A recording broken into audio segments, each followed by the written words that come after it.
اس نے ایک مانگنے والے کو جھٹ سے کچھ نکال کر دے دیا۔ میں نے کہا کہ بھائی دیکھ بھال کر دینا چاہیے، یہ فراڈ لوگ ہوتے ہیں اور عام انسان کے جذبہ نیکی کو ایکسپلائٹ کرتے ہیں۔ فرمانے لگے آپ نے وجہ فرمایا میں پہلے ایسا ہی کرتا تھا، پھر ایک واقعے نے میری دنیا بدل کر رکھ دی۔ میں دھرم پورہ لاہور میں اپنے گھر سے سائیکل پر نکلا تھا کہ ٹھیکیدار سے اپنے بقایا جات وصول کر لوں۔ میں اسٹیل مل فکسر تھا اور ایک کوٹھی کے لینٹر کے پیسے باقی تھے، مگر ٹھیکیدار آج کل پر ٹرخا رہا تھا۔ میں سائیکل پر جا رہا تھا کہ ایک شخص اپنا بچہ فٹ پاتھ کے کنارے لٹائے ہسپتال پہنچانے کے لیے ٹیکسی کا کرایہ مانگتا پھر رہا تھا۔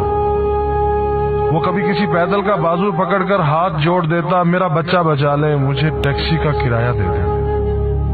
تو کبھی موٹر سائیکل والے کو ہاتھ دے کر روکتا، کبھی کسی کار والے کے پیچھے بھاگتا کہ وہ کار میں اس کے بچے کو ہسپتال پہنچا دے۔ کوئی رکتا تو کوئی نہ رکتا، جو رکتا وہ بھی اسے گھور کر دیکھتا اور آپ والی سوچ کر اسے ڈانٹتا، کام کر کے کھانے کی نصیحت کرتا اور آگے نکل جاتا۔ میں جو سائیکل سائیڈ پر روکے ایک پاؤں زمین پر ٹیکے اس کا تماشا دیکھ رہا تھا، اچانک اس کی نظر مجھ پر بھی پڑی۔ اس نے میری سائیکل کا ہینڈل پکڑ لیا۔ بھائی جان خدا کے لیے میرے بچے کی زندگی بچا لیں، اس کو سخت بخار ہے، آپ نیچے اتر کر اس کو دیکھ تو لیں، آپ کو یقین آ جائے گا۔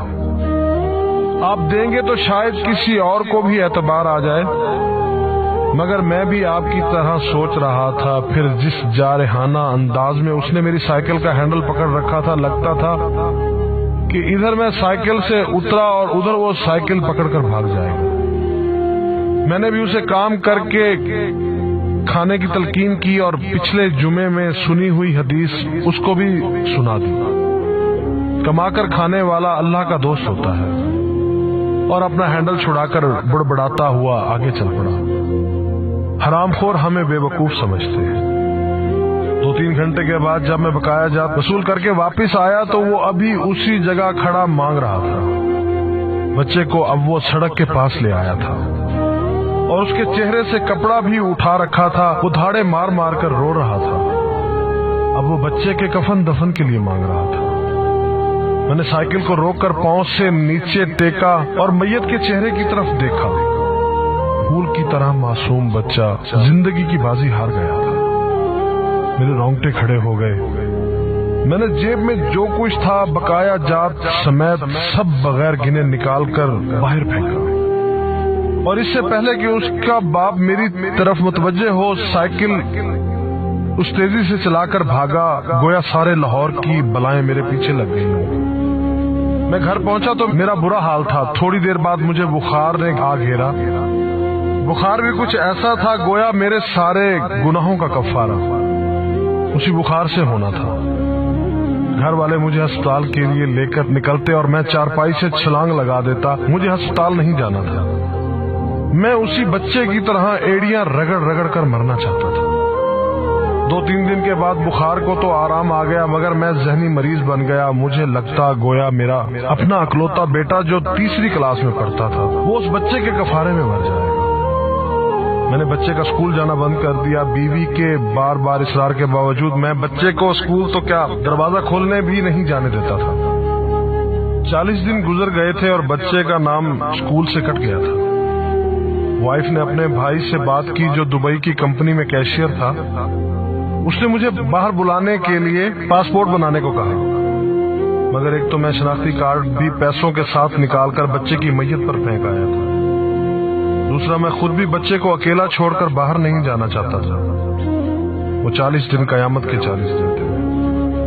40ویں دن 10 بجے کے لگ بھگ ہمارے گھر کا دروازہ بجا۔ دروازہ میں نے خود ہی کھولا اور سامنے اس بچے کے باپ کو دیکھ کر مجھے چکر آ گیا۔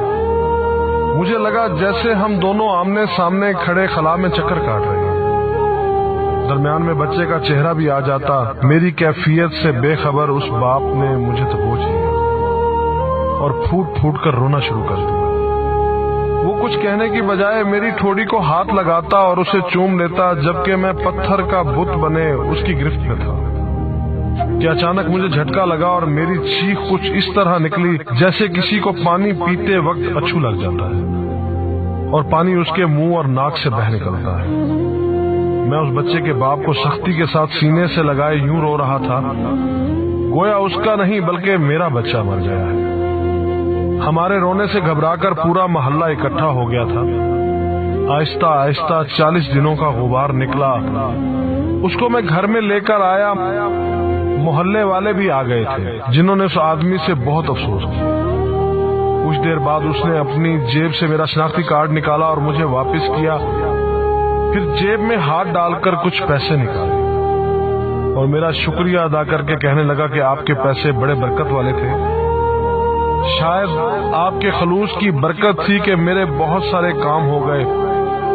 سارے اخراجات کے بعد کچھ پیسے بچ گئے تھے، ان میں کچھ پیسے میں نے ادھار لے کر ڈالے ہیں، یہ آپ قبول کر لیجئے، باقی میں بہت جلد آپ کو واپس کر دوں گا۔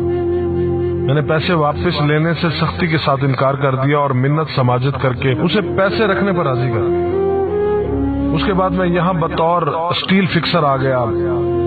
میں جی جان سے کام کرتا تھا۔